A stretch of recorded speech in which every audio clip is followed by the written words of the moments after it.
자, 세 번째 시간은 2페이지의 중간부에 있는 말씀을 상고하겠습니다.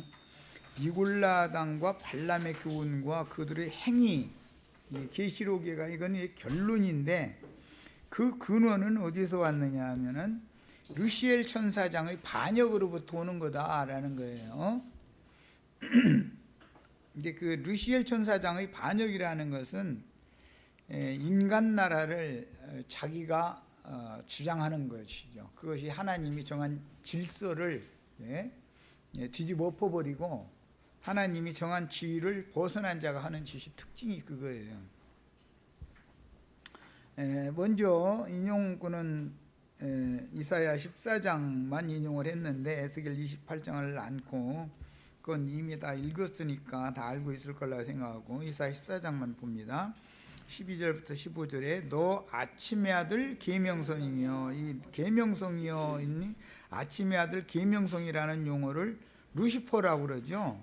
그게 이제 그 라틴어로는 루시엘 천사장을 라틴어 음력을 한 것을 영어로 다시 번역을 할 때 루시퍼라고 번역이 된 거예요. 그런데 그게 루시엘 천사장을 의미하는 거예요. 어찌 그리 하늘에서 떨어졌으며 너 열국을 엎은 자요. 아침의 아들 계명성이라고 여기서는 표현을 했지만 실제는 이게 바벨론 왕에 대해서 예언하는 말이거든요. 이게 역사상에 나타난 바벨론 왕이라는 사람이 르시엘 천사장과 하나가 돼 있기 때문에 지금 이렇게 같이 본 거예요. 성경은. 어떤 사람을 볼 때는 그 영을 봐야 된단 말이에요. 그 영이 어떤 영이 그와 함께 하느냐 이걸 보는 거예요. 성경은 늘 표현을 이렇게 하는 거예요.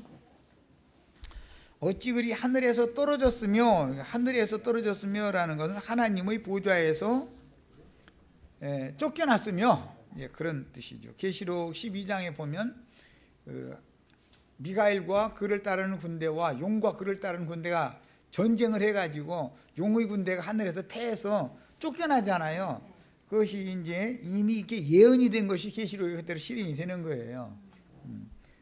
그런데 얘가 떨어지면은 공중 권세를 잡은 흑암의 권세자들을 지배하는 마귀가 되는 것이죠. 그 악령들의 왕이 되는 것이죠. 르시엘 전사가. 그런데 얘가 공중 권세 잡은 흑암의 권세 악령들의 세계만 지배를 하고 가만히 있으면 뭐 문제가 안 생기는데 땅에 지어놓은 사람의 세계에 얘가 내려와 가지고 사람들을 통해서 하나님께 반역을 하게 만든다 이거야. 창조자께. 이게 반드시 어떤 영은 어떤 그 육신을 입은 어떤 피조물들, 이게 네 생물로 되어 있는데 짐승들과 인간이죠. 다 보면은 날짐승, 뭐 들짐승, 집짐승, 사람, 이게 네 생물인데 그런 모든 코로 기식하는 생물들을 입고 어떤 영이 세상 나라에서 은밀하게 활동을 한다 이거예요 지금.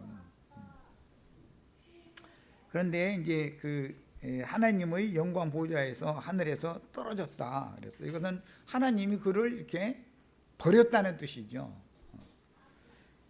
너 열국을 엎은 자요. 이게 떨어져 가지고 가만히 있는 게 아니라 열국을 다 뒤집어 엎어버렸다는 거잖아요. 엎었다라는 것은 하나님이 세운 질서를 뒤집어 버렸다 그 말이란 말이에요. 어찌 그리 땅에 찍혔는고 네가 네 마음에 이르기를 내가 하늘에 올라라고 성경에 말해. 하늘과 하나님은 늘 동격인 거예요.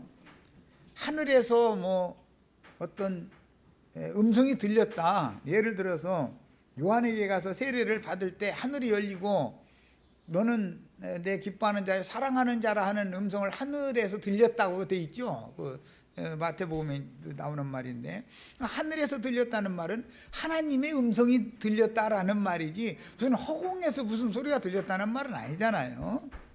하나님과 하늘은 늘 동격으로 성경에는 사용이 된다. 하나님의 별 위에 올라 하늘에 오르는 것은 하나님의 창조물인 별들 위에 오르는 것이었다는 거예요. 이 모든 별들 위에는 하나님이 계셔야 되는데 그 자리를 이 아침의 아들 계명성이 차지하고자 했다, 지금 그 말이에요. 그리고서는 내 자리를 높이리라 그랬는데, 이제 지난번 번역에 위라고 그랬는데 보좌라는 말이죠. 왕좌를 위라고 그러잖아요. 위. 예. 뭐 제사 지낼 때 무슨 뭐 현고 유인 신위라고 그러잖아요. 위. 어떤 신의 그 좌정하는 장소, 보좌, 그런 말이에요. 뭇 별 위에 자기의 그 보좌를 높이겠다. 그게 뭇 별들 중에 하나였는데, 계명성이니까 별이잖아요. 별들 중에 하나였는데 그 별들보다 내가 더 높아지겠다 그랬다는 말이죠. 말하자면 내가 북극지폐의 산 위에 앉으리라. 이제 북극지폐라고 그랬는데 이거는 가장 높은 모임이라는 거. 이것은 성도들의 모임을 상징하는 말이에요. 그래서 하나님이 피로 사신, 이것을 실제로 땅에서 이루는 것은 하나님이 피로 사신 성도들의 모임 위에 자기의 자리를 더 세우는 걸 말하는 거예요. 이런 거 보고 니골라라고 그래요. 니골라라는 말은 이제 두 단어가 합성된 건데, 합성된다는데, 하나님이 피로 사신 하나님의 백성들, 군중들 위에 자기를 높이 세운다, 그런 뜻이에요. 이건 사탄에게서 이미 온 거다 이거. 그 자리에는 창조자 하나님이 그 자리에 계셔야 되는데 지가 그 자리에 가려고 자꾸 그러는 거죠. 예. 가장 높은 구름에 올라가. 이제 구름이라는 건 모든 천사들, 영들을 여기서는 말하는 거예요. 구름 타고 오신다, 이것은 영들과 함께 오신다, 그런 말이죠. 허공에 떠다니는 구름은 하나의 상징이니까. 지극히 높은 이와 지난번 번역에는 비길이라 하도다 그랬는데 이번에는 같아지리라가 더 좋은 번역이죠. 어떤 면에서 같아지려고 그러느냐, 영광을 받을 수 있는 위치, 지위, 신분이 같아지기를 원했다. 이게 금령의 나무와 함께하는 마귀가 생명나무 인체한다, 그런 말이죠. 생명나무 인체하는 거예요. 그 다음에 그러나 이제 네가 스올이라는 건 구약성경의 스올이라고 하는 음부, 신약성경의 하데스라고 하는 용어와 같은 뜻이에요. 곧 구덩이라는 말은 무덤이라는 고 번역이 되는 용어예요. 무덤. 이건 죽음 세계를 말하는 거예요. 죽음 세계에서도 층이 있다. 맨 밑에 떨어진다 그랬으니까 죽음 세계라고 해서 다 똑같은 건 아니다 이거죠. 인간 나라가 천층만층 구만층이죠. 사후 세계에도 고통받는 것도 인간 나라에서 영광받는 것도 천층만층 구만층인 것처럼 사후 세계에서 고통받는 것도 천층만층 구만층이죠. 세상 나라에 죄를 져가지고 형무소에 형벌을 받는데 어떤 사람은 뭐 며칠 구류, 뭐 어떤 사람은 뭐 한 달, 뭐 1년, 뭐 이건 뭐 형벌도 종류가 많죠. 영광도 종류가 많지만 그런 것처럼 사후 세계에서도 똑같다 하는 것이에요. 자, 거기에 떨어지리라.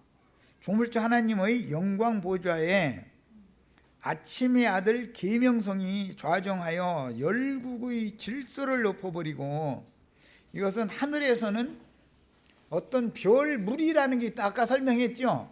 어떤 일등성 별을 중심으로 해서 별 무리가 이렇게 무리가 지어 있죠. 그 별 나라라고 그래요. 또 바로 옆에 보면 또 그렇게 어떤 밝은 별을 중심으로 해서 무리가 지어 있어요. 그 이제 성군이라고 그러죠. 그것은 하늘나라에 대한 상징이다. 천사들의 나라에 대한, 영들의 나라에 대한 상징이다 이거예요. 그런 것처럼 세상 나라도 미국에서 사는 사람과 예를 들어서 이디오피아에서 살거나 북한에서 사는 사람과 똑같은 사람이지만 실제는 그의 삶이 다르죠. 어떤 나라에서 사는 거에 따라서 이런 것과 같은 이치다 이거예요. 천상세계도 마찬가지예요. 천상세계의 일이 지상세계에 그대로 표상으로 드러나는 거예요. 자, 그래서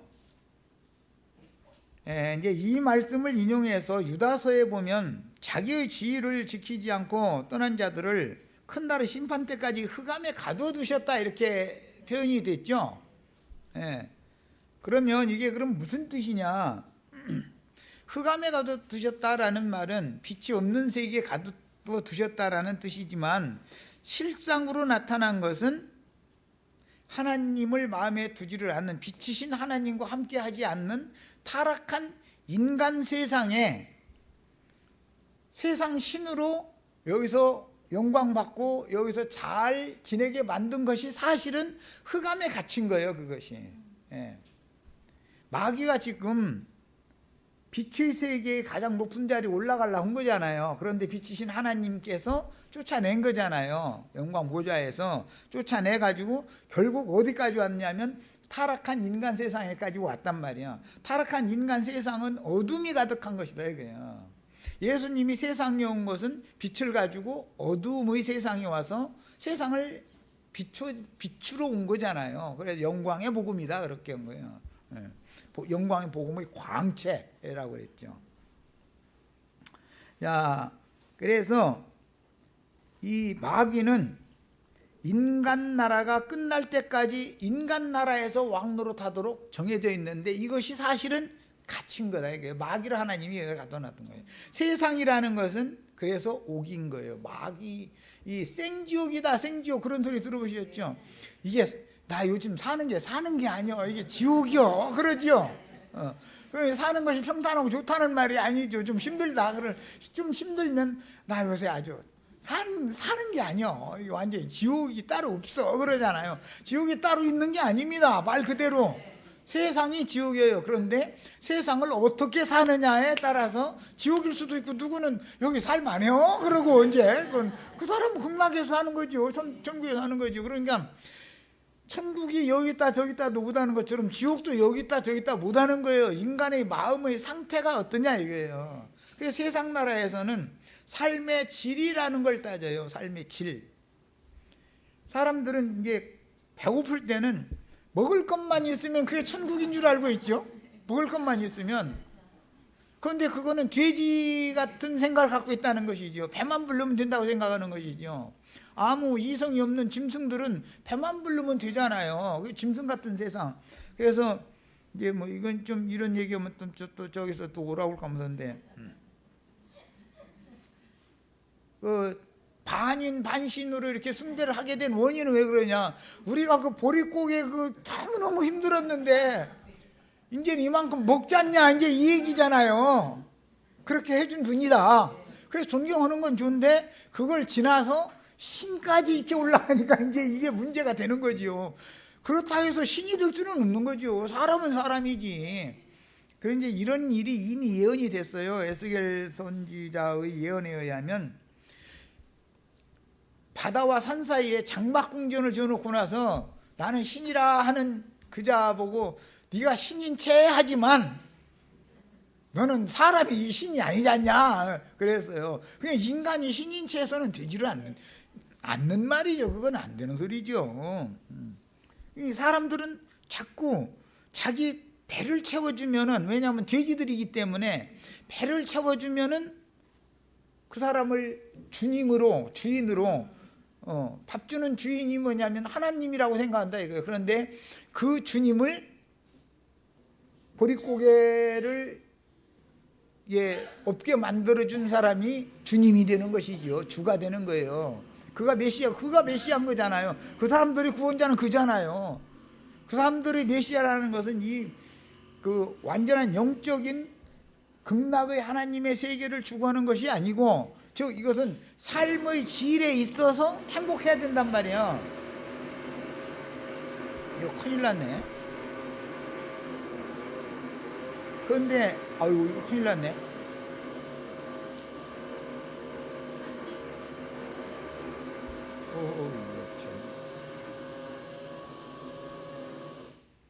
네, 삶의 질은 엉망인데 배만 부르면 뒤룩뒤룩 살쪄가지고 띄우띄우 가면서 다니면 그것이 극락의 세계에 사는 거예요? 여기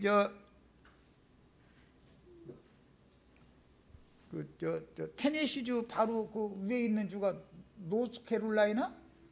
네.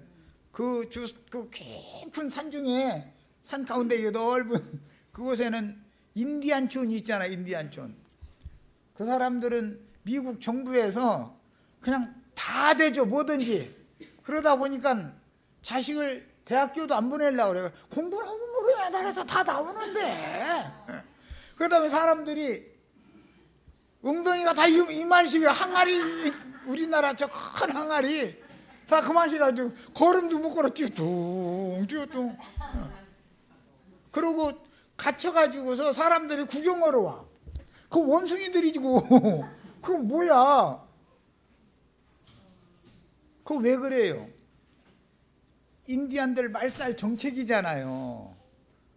사람들한테 막 모든 게 다 주니까 그냥 놀고 먹고 자고 뭐 할 일 없는 그 대신 너는 밖으로는 못 나간다고 이제 거기도 이렇게 밖으로 나가면 그 주던 것을 정부에서 딱 끊어버리니까 이제 밖으로 나가질 않으려고는 스스로 나갔다가도 들어오는 거예요. 그러고 공부는 뭘 하냐는 이거예요. 이제 그런 것이 그게 인간 나라는 얼마나 악랄한 걸 보여주는 표적이지만 그런 것이 사실은 알고 보면 그게 사실은 생지옥이다 이거예요. 거기가 그게 사람 사는 거예요. 그게 그래가지고 관광객들 쭉 와서 사진 찍고 또 그럼 좋다고 해. 그리고 또 이게 엉덩이 막 이만씩 해가지고서 뭐가 좋다고 사진을 찍으라고 그러고 아유 정말 그 미국이라는 나라 사람들이 그렇게 내가 그걸 보고 인간들이 어쩌면 저렇게 악랄하냐 말이야. 사람들 꽁으로 뭐 다 이렇게 대주고 이렇게 해서 그냥 가둬놓고 그렇게 할 게 아니라 너희 스스로 살아라 해가면서 채찍질을 해서 쫓아내야 가서 살 거 아니야. 저 노르웨이 그쪽에서 생선을 잔뜩 잡아가지고서 다른 도시로 옮기려고 하니까 가면 다 죽는 거예요. 이놈의 생선이 멀리 가면. 그러니까 이게 생선이 장사가 되겠어요? 가는 사이에 얼음 다 녹아버리고 뭐 열차에다 보내고 뭐에다 보내고 이제 그러니까 이 사람이 수조에다가 가만히 있는 생선을 잡아먹는 생선을 몇 마리를 일부러 넣어놔. 그랬더니 끝까지 가는데도 다 몇 마리만 남아 살아남았더라는 거예요. 근데 다 죽은 거 보내는 것보다는 그게 낫지 이제. 그런 일화가 있어. 그래서 우리가 인간 나라에 사는데 먹고 살기 힘들어 그러지만 먹고 살기 힘들어야 살아남지. 가둬놔두고 모든 게 다 져가지고 엉덩이가 이만하게 만들면 후손도 끊어지게 돼 있어. 그런 사람이 애 낳겠어요? 엉덩이 이만한 사람이 어떻게 애를 낳겠어? 못 낳지. 이게 인간 나라가 얼마나 악랄하냐 이거예요. 아까 그 점심 시간에 우리 이제 그 소수민족 러시아나 중국이 우리 대한민국 국민들을 조선 사람들이 했었죠. 막 벌목 걸어 뭐 만주로 뭐 저 시베리아 불판으로 이런 데로 막 보냈잖아요. 강제로 일본 놈들이 이주시킨 거잖아요. 그게 저희 나라 그 군대 전쟁하는데 물자 그 수급을 해야 되기 때문에 그게 그 나무 이런 게 필요하니까 그게 보낸 거거든. 그리고 철광석 그렇게 해라고 광산에 보내고. 그랬는데 그분들이 지금 살아남은 사람들이 지금 뭐 우즈베키스탄이 무슨 뭐 스탄이라고 하는 그쪽 그 옛날 그 소련 지금은 독립국이 된 그런 쪽에까지 가서 지금 살아남았다. 이게 소수민족이지만 그런데 제일로 뭐 머리가 중국에서도 이 한민족이 머리가 좋아가지고 학자들이 그렇게 많다고 아까 내가 그 얘기 들었는데 그렇게 호되게 허야 살아남고 번성한다 이거예요. 그런데 그걸 막 자꾸 이렇게 주워서 이렇게 놓으면은 말살 정책이 하려고 해도 학대하면 그게 말살 정책인 것 같아도 더 잘 돼. 히브리 민족도 애굽에 가서 이게 잘 살으니까 요셉을 알지 못하는 바로가 일어나더니 지가 틀린 거예요. 이게 이방 민족이 저렇게 잘 살고 말이야. 우리는 말이야. 이게 이렇게 못 살고 이게 되겠냐. 이방 민족이 이민 간 사람들은 악착같이 살아남아야 되니까 막 눈에 불을 켜고 막 일을 하잖아요. 열심히 활동을 하잖아요. 그러니까 잘 될 수밖에 없지. 그 우선대에 가서는. 그런데 그 본국 사람들은 말도 저희 나라 말하고 모든 사회 모든 것이 다 저희가 우선권이 있음에도 불구하고 타지에서 들어온 사람보다도 못 살게 되거든. 그거 보면 이제 시기가 나니까 막 학대하고, 그렇게 하면은 말살 정책이 될 줄 알고서 학대를 했는데 더 번성하더라고 돼 있죠. 출애굽 1장에 보면 막 생육 번성이 죽는다 하게 되더라는 거예요. 그게 이게 우리가 알 것이 있어. 모든 것이 배만 부르고 뭐 이게 살기가 편해지면 좋은 줄로 사람들 생각하는데 그렇지 않습니다. 그렇지 않은 거예요. 활동을 해야만 살게 만들어지는 세상이다 놔둬야 살아남는 거예요. 그래야 살아남는 거예요. 활동할 필요가 없는 그것을 사람들이 자꾸 추구하는데, 그러면 결국은 그게 멸망이거든. 이런 이치를 꼭 아셔야 되겠어요. 그래서 마귀는 세상 나라에서 인간 문화를 자꾸 개발 발전시킨다 이거예요. 인간 문화가 발전되는 데에는 반드시 그 뒤에 마귀가 은밀한 활동이 꼭 있어요. 아니, 예를 들어서 화약을 발명을 했다, 불을 발명을 했어. 그럼 그걸 가지고 좋은 데다가 쓰면 얼마나 좋아? 광산 이거 폭발나 시키고 뭐 이런 데다만 쓰면 참 좋죠. 그런데 그걸 연구해 가지고 총알을 얼만큼 멀리 보내느냐, 대포알을 얼마나 보내느냐, 맨 이쪽으로 다 결국은 망하는 쪽으로 써버리죠. 언제나 그래요. 그래서 모든 것이 인간 문화가 발전하면 할수록 인간 스스로 자멸하는 그것을 반드시 반대 뒤에서는 은밀히 그쪽으로 쓰도록 만들어 놓는다 이거예요. 컴퓨터도 그렇고 돈도 그렇고 매사 같아 인간 문화에게 이익이잖아요. 아니, 예를 들어서 뭐 생선 먹고 싶다고 농사 지은 사람이 쌀자루 미국 가서 생선장 생선 파는 어촌까지 미국 가서 조기 몇 마리 받고 온다. 그럼 올 불편해 어떻게 살겠어요? 지금은 돈 현금 갖고 다니지도 않아. 그냥 핸드폰으로 이렇게 해서 그냥 은행 통해서 이렇게 보내고 뭐 받고 다 이렇게 편리하게 살아요. 그런데 그런 걸 통해서 또 꼭 뭐라고 하나, 중국에서 뭐 그거 많이 한다더만 보이스피싱, 예, 그거 해가지고 꼭 문제를 일으키는 이런 놈들이 생기고, 뭐든지 문명의 이기가 나중에 보면은 오남용되는 것이 대부분이요. 마귀에게 다 이게 쓰여버리는 거예요. 나는 뭐 이제 그런 거에 대해서는 깊이 생각을 안 해봤다가 엊그제 어떤 기사를 잠깐 보니까 지금은 군부대의 모든 국가 기밀 뭐 유지하는 거 이런 것도 전부 컴퓨터가 합니다. 컴퓨터로 다 해요 지금은. 그 큰 무슨 포탄 뭐 이거 날려보내고, 지금 엊그제 그 김정은이가 그 뭐 쏘아 올렸다는 거, 뭐 무수단 뭔가 뭐 그거 400km래는 얼마 갔다는데, 그런 것도 다 가만히 앉아서 컴퓨터로 조작해서 이게 하는 것이지, 왜 옛날처럼 사람이 막 수동으로 막 발사 뭐 이렇게 이런 거 안 씁니다 지금은. 그런데 그런 것을 그 컴퓨터에 침투해 가지고 가서 그것을 마비시켜버리는 그런 것을 연구한다 이거 지금. 그러니까 이 세상 나라가 결국 망하게 될 때는 컴퓨터라는 것도 큰 역할을 당연히 할 거라고 나는 생각을 해요. 어떤 국가의 어떤 기능을 마비시킨다든지 뭐 이제 뭔 일을 할 수가 있는 것이죠. 우리나라 국민들 태어나면 출생신고를 하면은 전산화 시켜가지고 아무 동사무소나 아무 구청에 가서도 내 호적등본 다 뛸 수 있게 돼 있죠 지금은. 저 제주도 가서도 나 사는데 고척동이지만 고척동에서만 뛰는 게 아니라 옛날에는 자기 사는 본적지에 가야 그걸 뛸 수 있었어요. 그럼 지금은 그게 없어. 아무 데서나 전산화됐기 때문에 이렇게 하거든.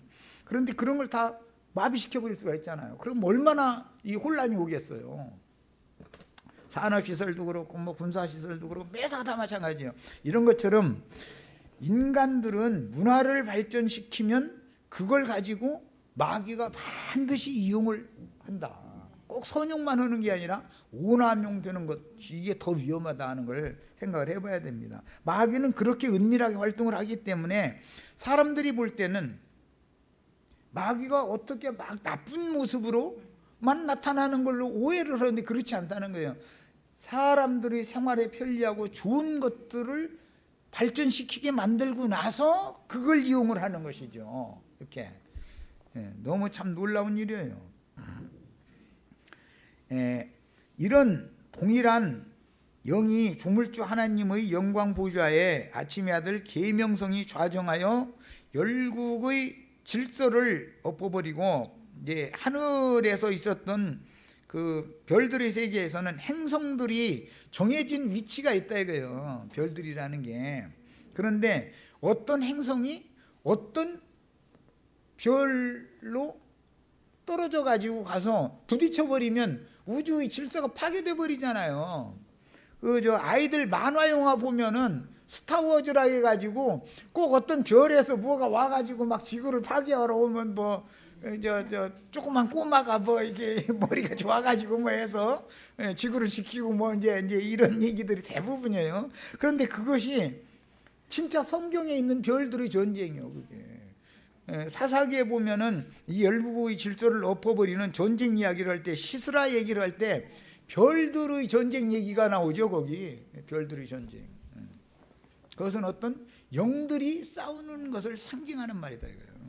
그런데 어떤 별이 먼저 싸움을 거느냐? 자기의 지위를 지키지 않고 벗어난 자들이 자기의 영역을 넓히기 위해서 어떤 전쟁을 일으키는 것이거든. 그러니까 이제 인간 나라에서는 큰 뭐 대왕 소리를 듣는 사람들은 피를 많이 흘린 사람입니다. 지금 인류 역사상에 가장 넓은 지역을 차지하고 했던 사람이 몽골족이죠. 셈족 중에 징기스칸이라고 하는 사람이 제일 넓은 영토를 차지했던 사람이에요. 그래도 전 세계를 정복하지는 못했어요. 그래도 인간은 아무리 발락을 해도 한계가 있다는 거예요. 한계점이 있다는 거예요. 자, 그 다음에 그래서 열국의 질서를 엎어버리고 모든 열국들을 다 자기에게 굴복하며 절하게 하려는 것이 루시엘 천사장의 그 욕심이다. 그런데 세상 나라에서는 이런 일로 쓰임받는 사람이라는 것은 군사를 일으켜서 큰 군대를 일으켜서 전쟁을 계속했다는 뜻인데, 그런 사람들을 대왕이다 그래가지고 그 나라 국민들은 하늘같이 떠받들죠. 우리나라 예를 들어 뭐 광개토 대왕 뭐 이제 이러는데, 그 말은 영토를 그만큼 많이 넓힌 왕이다라는 말인데, 그러려면 피를 많이 흘렸어야 되는 거예요. 피를 단순히 흘리는 게 아니에요. 국민들은 뒤에서 세금을, 전쟁 비용을 다 국민들이 내야 되잖아요. 그런 사람이 사는 세대에 사는 국민들은 힘드는 거예요. 이런 것을 알아야 돼. 하나님의 뜻은 그게 아닌데 인간 나라에서는 그런 사람을 자꾸 추앙해 주잖아요. 그러니까 하나님과는 생각이 다른 거죠. 그게 하나님이 정해준 위치에서 너희는 한반도에서 살아. 그럼 한반도에 살면 되고, 일본 놈들은 거기서 그냥 그 섬나라에서 살도록 정해줬으니까 거기서 살면 되는데 꼭 남의 나라 땅을 이렇게 탐을 내. 뭐 요즘까지도 뭐 독도가 저희 땅이라고. 이게 왜냐하면 왜 남의 것이 그렇게 탐이 나는지 몰라고. 이게 인간의 본성이라는 걸 보여주잖아. 하나님이 정해준 지위가 있어요. 거기를 딱 지키고 살면 아픔이나 고통을 당할 필요가 없는 거예요. 남편은 남편의 위치와 하나님이 정해준 지위가 있어. 아내는 아내로서의 위치와 지위가 있어. 그 자리를 벗어나지 않으면 그게 행복이야. 그런데 사람들은 여기 벗어나면은 뭔가 좋은 것이 올 것 같거든. 근데 이게 사서국에 말하자면 불행을 자초하는 일이죠. 자, 이런 것이 이제 반역이라고 그러는데, 훗날 이스라엘의 왕으로 세우신 아버지 다윗만을 왕이라고 돼 있죠. 다윗이 이스라엘의 왕이다 이거예요. 하나님 나라의 왕이요. 그 아버지 다윗을 반역했다는 것은 다윗의 왕위를 내가 뺏어서 안겠다, 지금 그게 반역이잖아요. 압살롬과 아도니아라고 하는 두 아들이 두 번 다 반역을 일으켰어요. 왕좌를 차지하려는 거예요. 그런데 압살롬의 반역은 아주 이제 대표성을 가져요, 성경에서. 자, 이제 그 압살롬의 반역에 대한 기사를 사무엘하 15장 1절로 6절을 읽어봅니다. 그 후에 압살롬이 자기를 위하여 병거와 말들을 준비하고 호위병 50명을 그 앞에 세우니라. 자기를 위하여 말들과 병거들을 준비를 하면 이게 돈 들어가는 일이에요. 가만히 있는데 그냥 생겨요.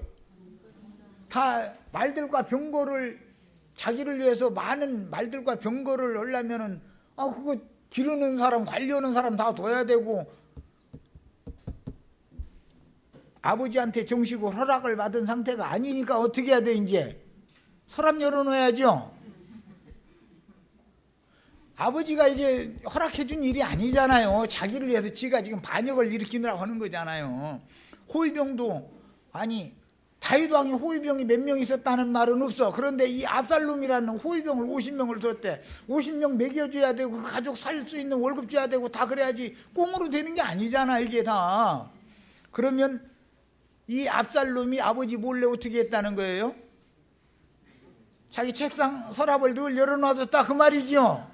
이렇게 안 써있다 해가지고 이 말을 안 읽으면 안 된다 이거예요. 뭐든지 사람을 부리려면 그 사람들이 복종을 하려면 먹고 살 걸 대줘야 충성하고 복종해 주는 것이고 그럴 거 아니에요.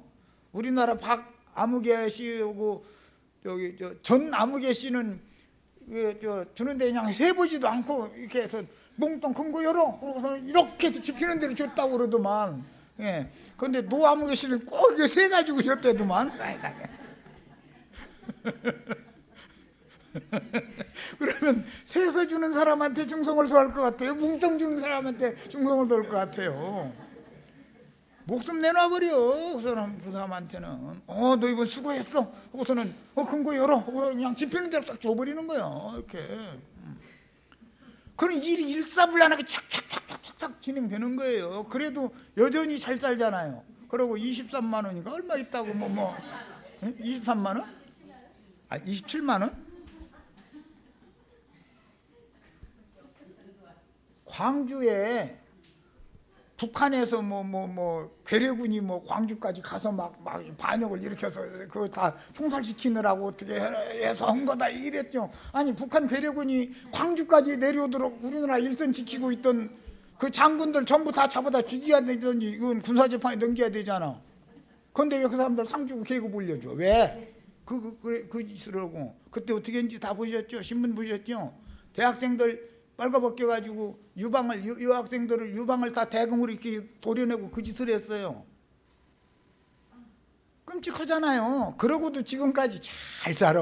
같은 하늘에서 눈 하나 꿈쩍 안 해. 왜 그렇게 돼요? 뭉뚱뭉뚱 줬기 때문에 그 계통에 있던 사람들이 입 딱 다물어. 너 그 대신 무덤까지 가는 거야. 이렇게 딱 약주를 딱 받아버리거든. 그리고 혈서 쓰게 만들고 충성명령 딱 받으면 되는 거거든. 압살롬이라는 놈이 사람 부리는 재주가 있다는 거예요. 그러니까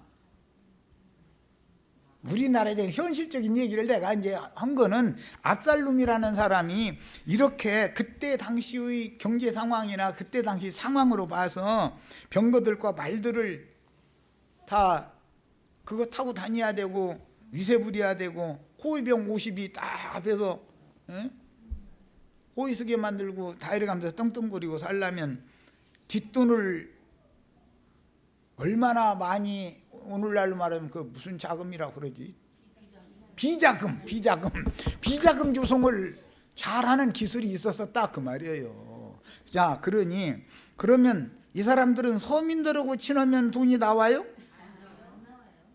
그때 당시 재벌 들어오고 내가 뒷배 봐줄 거니까 안심하고 너 하는 장사도 하고 뭐고 다 해. 내가 뒷배 봐줄게. 이렇게 해가지고 다 긁어낸 돈으로 짓을 하는 거예요. 그러면 다윗 왕은 깜깜하게 모르는 거예요. 국민들은 다 아는데 다윗 왕은 모르고 있어. 세상 돌아가는 이치를. 그러면 민심이 얘한테 몰리고 다윗 왕은 죽일 놈이 되겠죠. 국민들한테는. 지금 내가 하는 말에 충분히 이렇게 내가 지금 말하는 것처럼 써있지 않다 해가지고서 성경을 그렇게 휙 읽어나가면 안 된단 말이야. 압살롬이 일찍 일어나가지고 하는 짓이요 이제 이게. 성문 길 곁에 서서 어떤 사람이든지 송사가 있어 왕에게 재판을 청하러 올 때에 모세 때 일이었죠. 그 사람을 불러 이르되 너는 어느 성읍 사람이냐 하면 그 사람이 대답을 할 때 종은 이스라엘의 아무 지파에 속하였나이다 라고 말을 해요. 언제든지 무슨 지파 몇 대손 누구 계보 이걸 대는 거거든. 이스라엘은 이게 족보이기 때문에. 그러면 그 지파 내에 어른들도 있고 지파 내의 문제는 지파 내에서 다 해결을 하는 것이 하나님이 정한 질서다 이거예요. 그게 그 지파 안에서 장로들이 세워지고 그 지파 안에서 계보가 딱 있기 때문에 각 계보마다 어른이 있다 이거예요. 그때는 당시는 연령순으로 했어요. 셈족은 원래 연령순으로 하는 거예요. 선후배 관계가 굉장히 중요하게 따지는 게 셈족이에요.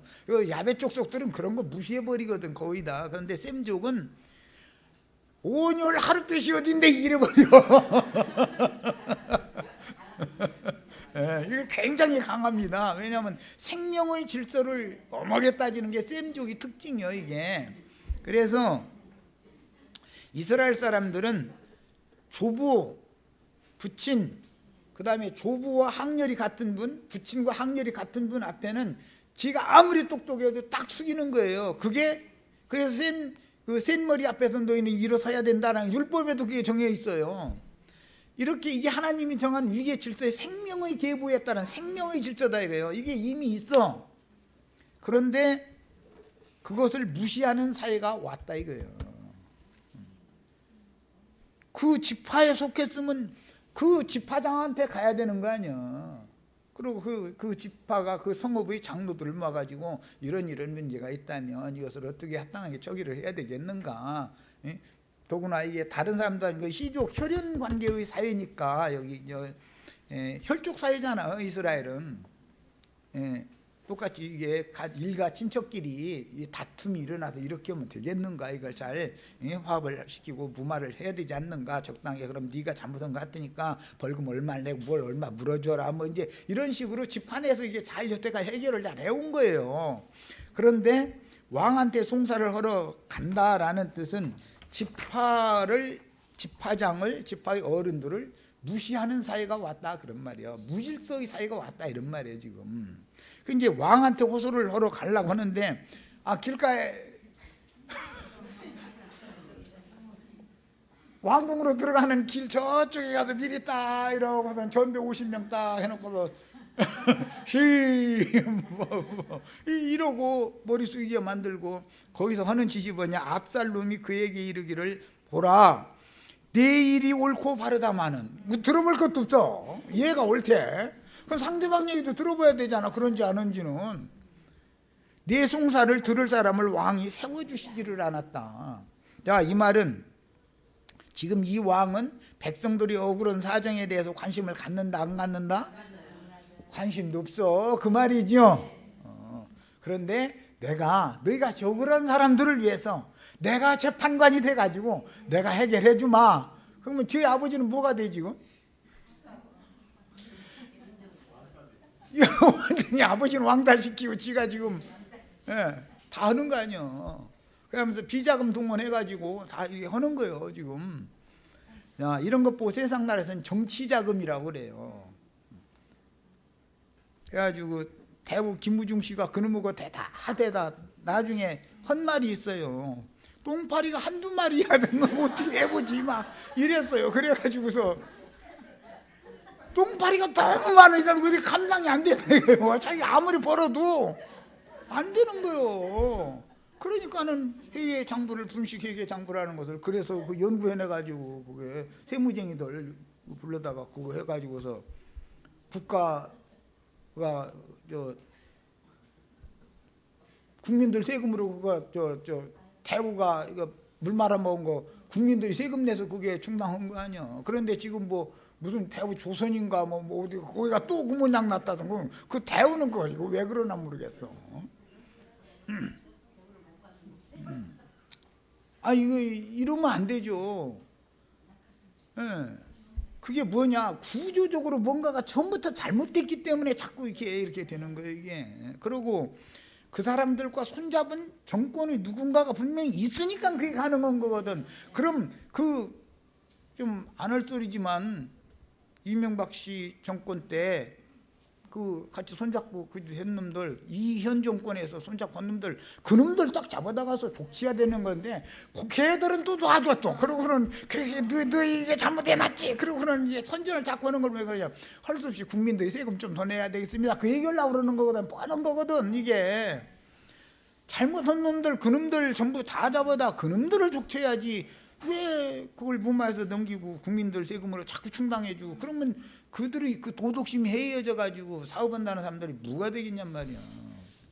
하기는 뭐 이런 얘기 떠들어봐야 나만 나쁜 놈이지 뭐 이런 얘기하면은 그 맥힐 일도 아니지만은 세상 나라랑 다 그런 거니까 원래가. 그래서 내 송사를 들을 사람을 우리 아버지는 세우지를 않았다. 그리고 압살롬이 이르기를 내가 이 땅에서 재판관이 되고, 지가 재판관이 되고, 원래는 왕한테 호소로 가는 사람 아니에요 이게.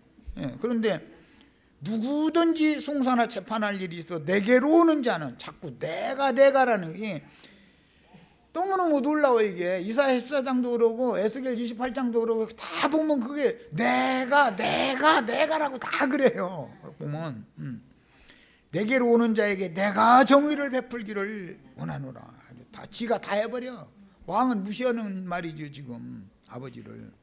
그럼 이제 사람이 가까이 와서 그에게 절하려 하면 아이고 이러지 마 해가면서 또 막 손잡고 일으켜 가면서 손을 펴서 그 사람을 붙들고 그에게 입맞추니, 이스라엘 무리 중에 왕께 재판하러 오는 자들마다 압살롬의 행함이 이와 같아서 이스라엘 사람의 마음을 압살롬이 훔치니라. 왕에게로 향하는 마음을, 백성들의 마음을 도적질했다 이거예요. 여기에 나오는 말에 세우지 아니하였다, 이 세운다라는 말이 신약 용어로 라오스라는 용어예요. 서다, 세운다, 이제 세워진다 그런 말이고, 그 다음에 무리 중에라고 이스라엘 무리라는 말 리코스라고 그래서 이것은 하나님의 백성 무리는 일반 백성들이다 그런 말이에요. 이게 이제 이 용어예요. 이게 일반 백성 위에 자기가 스스로 쓰는 거죠. 이것 보고 니골라라고 그래요. 니골라, 일반 백성 위에 지가 쓴다 이거예요. 그런데 이제 이 단어가 이 일반 백성이라고 그래서 세상 나라의 일반 백성이 아니고 하나님의 나라 백성들을 말하는 거예요. 거기서만 니코스라는 용어가 사용이 되고, 세상 나라의 그 열국 무리들은 또 용어 단어 자체가 달라요. 다른 용어예요.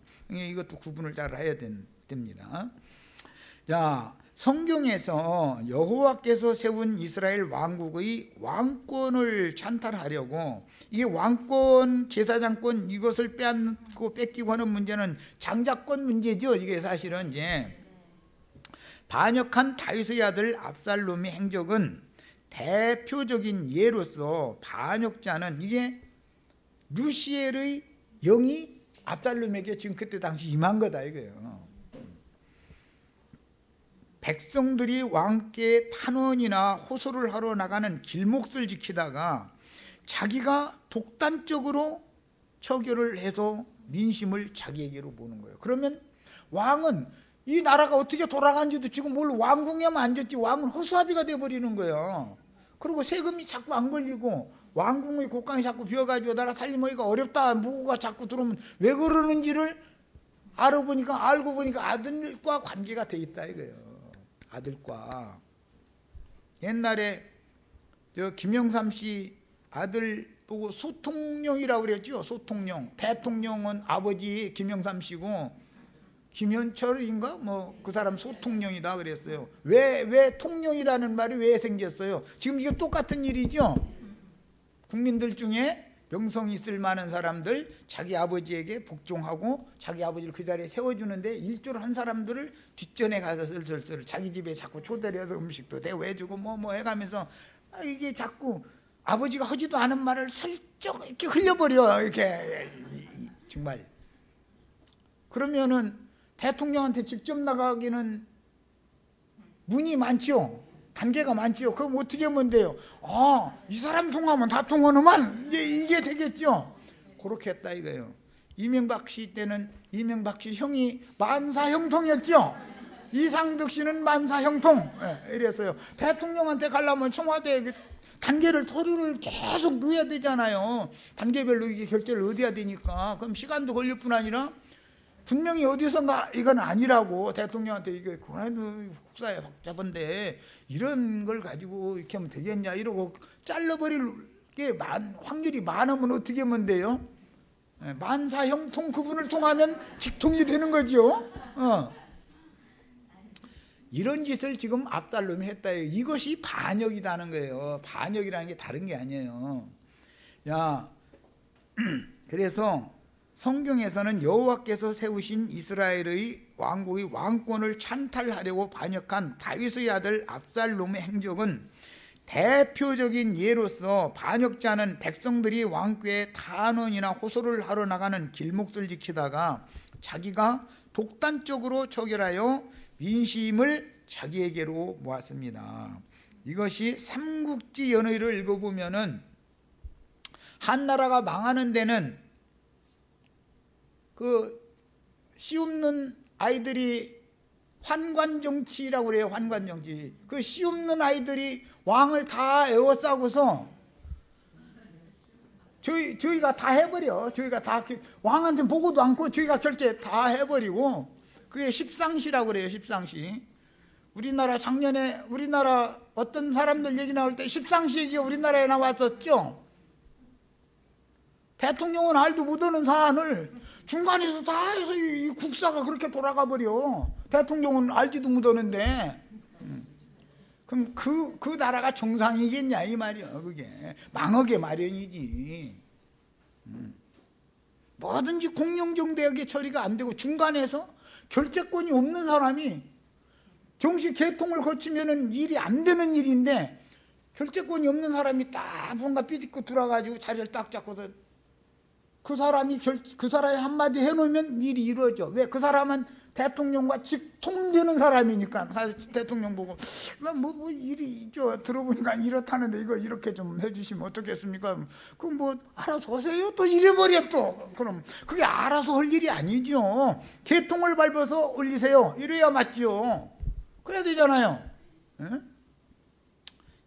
아무것도 아니는 조그만 어떤 회사라도 계장, 과장, 부장 결제를 맡아서 이제 전결을 할 수 있는 권리는 어느 사안까지는 부장 전결이라는 것이 있죠. 과장 전결은 없지만 부장부터는 전결할 수가 있어요.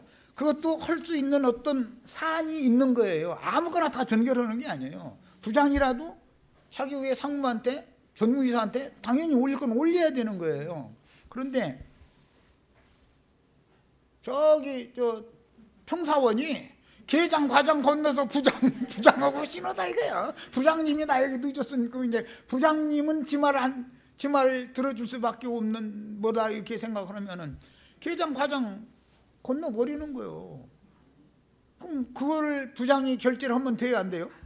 안 되는 거죠. 당연히 반려하고서 개통 발부해가지고 오라고. 왜? 책임자들이 다 아는 사안을 내가 결제를 해야 나도 보고할 수가 있지 않냐 이 말이요. 그래야 뒤탈이 없죠. 만약에 지가 전결을 하면 안 되는 걸 전결을 딱 해버렸어. 평사원한테서 서류를 주고서 그냥 사인해줘 버렸어. 그런데 사인을 안 해줘도 그 알아서 해. 또 한마디 해버렸어. 이렇게 하면 묵계적인 결제라고 그러죠. 그럼 뭐 묵계적인 결제. 알아서 해. 이제 한마디 한 거예요. 그럼 책임져야 되는 거예요. 문제가 생기면. 조그만 회사, 아무것도 아닌 회사도 그러는데 나라를 경영하는데 이 모양으로 했다 이런 말이야. 다윗왕같이 훌륭한 왕 때 너무 왕보다도 더 똑똑한 거예요 이놈이. 말하자면 얘가 소통령이죠 지금. 그래가지고 이 소통령이 십상시를 거느려 가면서 그 씨 없는 아이들 중에도 그 제일 어른이 있잖아요. 상선이라고 그래가지고, 그 상선은 왕과 늘 같이 있는 사람이에요. 그 결단력이 없는 왕은 무슨 중대한 어떤 사안이 이렇게 보고가 되잖아요. 그러면 상선 얼굴을 이러고 쳐다봐. 그게 왕이에요? 아니 정승도 있고 판서도 있고 국가 대사를 처리하는 공무를 종식으로 집행하는 사람들이 있잖아요. 닭이 터지든 어쨌든 밤새도록이든 토론을 해가지고 결론을 내가지고 나한테 갖고 와라. 왕이면 결단력에 딱 지시를 해야 되잖아요. 그리고 지금 내가 언지를 주면은 어떤 사안에 대해서 어떤 그 한계를 내가 정해주는 것이 되기 때문에 언지를 먼저 주면 안 되는 것이거든. 이 집행자라는 것은 밤이 새든 맨날 며칠이 되든 국민투표에 붙이든 어쨌든 결론을 가지고 나한테 갖고 와봐라. 그럼 내 심사숙고해서 재가를 하든지 않든지 그때 가서 결정하겠다. 이렇게 과단성 있게 이게 나가야 되는데 하고 나서 이거는 아니다. 너희 결정이 잘못된 것 같다. 뒤집을 수도 있는 거예요. 그게 왕이죠. 난 이번에 뭐 대통령이고 뭔가 그 뒤집은 거. 아니 그건 난 잘했다고 생각해. 대통령이 뭐야? 아무거나 그냥 막 이거 국회에서 이거 올렸으니까 하라고 한다고 무조건 다 해? 그럼 대통령 뭐라고 뽑아놔까 있는 거가. 아닌 것은 아닌 거다 하고 딱 할 수 있어야죠. 그런데 뭔 사안이 생기면 자기가 책임을 탈피하기 위해서 지도자라는 사람이 미리 검찰총장 좀 두르라고 그래. 그러고 나서는 이것은 이렇게 하는 거야. 좋지 않겠어? 이 정도 얘기를 해놔두거든. 그러면 검찰에서 아무리 조사를 하려고 해도 대통령이 의중이라는 거 있잖아. 의중. 그것을 거슬릴 수는 없잖아. 그래서 수사하다가 그 선에 딱 부딪히면은 누군가가 이제 저 아주 높은 걸로 연결하면 안 되니까 말단을 잡아다면 여론이 들고 일어날 것이고 중간 계층에 있는 누구 하나 잡아야 되잖아. 이제 상의하는 거예요. 그래가지고 잡아다가 저 몇 년 고생해. 할 수 없어. 하면 그 대신 우리가 다 알아서 할게. 이제 이렇게 하는 거야. 그러면 뭐 가야지 뭐. 이게 맨 못된 얘기만 하는데 세상이라는 건 이렇게 돌아가는 거다. 이런 일을 지금 압살롬이 다윗 왕 앞에서 행한 거예요. 이것이 하나님을 거역하고 거슬렸던 르시엘 천사의 영이 매 세대에 이렇게 흘러오고 있다 이거예요. 이건 현실 속에 그대로 계속 적용이 되는 거예요. 현실 속에서. 자, 오늘은 이제 일단 여기까지 해서 마치도록 하겠습니다. 자료는 다음 시간에 또 가지고 오셔야 됩니다.